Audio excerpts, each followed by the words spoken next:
Hello guys and welcome to the video number 4. Alors dans cette vidéo je vais vous montrer comment vous pouvez avoir ici cette adresse en local de manière fun pour pouvoir accéder à cette interface de WAMP Server. Donc au lieu de taper ici localhost ou 127.0.0.1, j'ai tapé tout simplement www.mercuryseries.sn. Mercury Series qui est simplement mon pseudonyme. Ok, donc je vais vous montrer rapidement comment vous pouvez le faire. Par exemple www et à ce niveau vous allez mettre par exemple votre nom et pourquoi pas .com. ok, donc normalement si je valide ici, cela ne doit rien faire. Donc ici on va essayer de faire cela rapidement et je vais vous montrer comment cela se passe. Alors trêve de bavardage, on va ouvrir ici une fenêtre Windows. Je viens au niveau de ordinateur et je choisis Windows C. Donc je choisis le disque C plutôt.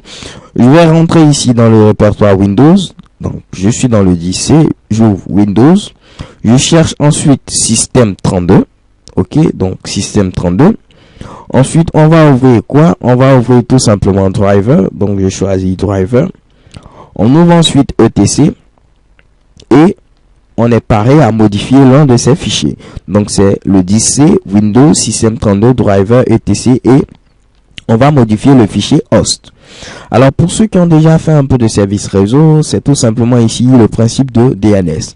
Alors le DNS, le serveur DNS nous permet tout simplement de faire ici la transcription entre une adresse IP et un nom de domaine. Mais nous n'allons pas rentrer dans les détails, on va modifier simplement ce fichier de manière basique. Alors si vous êtes vraiment intéressé à le faire, donc je vous le montre. Pour ce fichier, on va faire un clic droit et on va faire Edit with Notepad++. Et vous remarquez que j'ai ici écrit 127.0.0.1 correspond à www.mercuryseries.sn.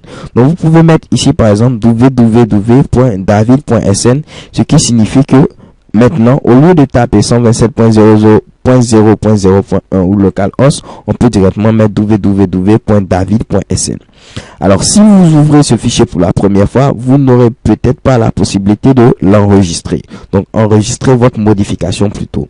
Donc pour ce faire, c'est très simple. On vient au niveau de host, on fait un clic droit, on choisit propriété et on vient au niveau de sécurité. Au niveau de sécurité, on va choisir ici administrateur ou simplement utilisateur. Donc une fois que j'ai choisi utilisateur, je fais ici modifier. ok, je choisis utilisateur, je fais ici modifier. Une fois que je clique sur modifier, vous allez voir que contrôle total n'est pas coché. Donc vous cochez simplement contrôle total et vous faites appliquer, oui, et vous faites ok. Si vous le faites, vous aurez la possibilité de pouvoir modifier ce fichier. Par défaut, vous ne pouvez pas le faire. ok, donc j'ai tout simplement choisi utilisateur, j'ai cliqué sur modifier, on a coché contrôle total, on a cliqué sur ok et ensuite également ok. Et ensuite avec cela vous pouvez maintenant modifier le fichier et enregistrer votre modification. Vérifions si tout cela fonctionne. Normalement si je tape www.mercuryseries.sn, je ne devais pas voir WAMP Server. Tout simplement je le vois encore. Pourquoi? Parce que mon cache a été ici mise à jour. Donc je vais vider le cache en faisant outil, supprimer l'historique récent. Donc ici on voit que le cache est coché, donc je vais vider tout simplement le cache, effacer maintenant. C'est fait. Essayons maintenant d'actualiser mercuryseries.sn et chez Kebam, vous voyez bel et bien une erreur. Je vais taper cette fois-ci maintenant .david.com. Alors vous avez vu au niveau de ce fichier, on avait modifié, donc je vais mettre simplement david.com. ok, j'enregistre et je peux fermer Notepad++ sans problème.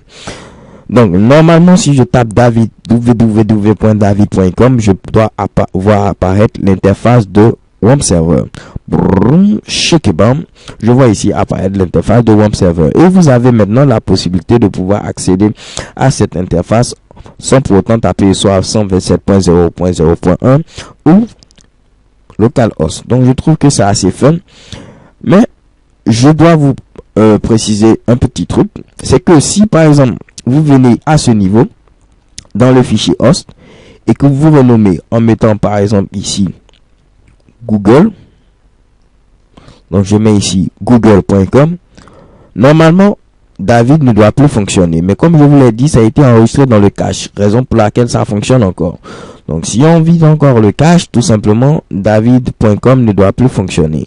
Donc cette fois-ci, qu'est-ce qui va fonctionner? C'est tout simplement google.com.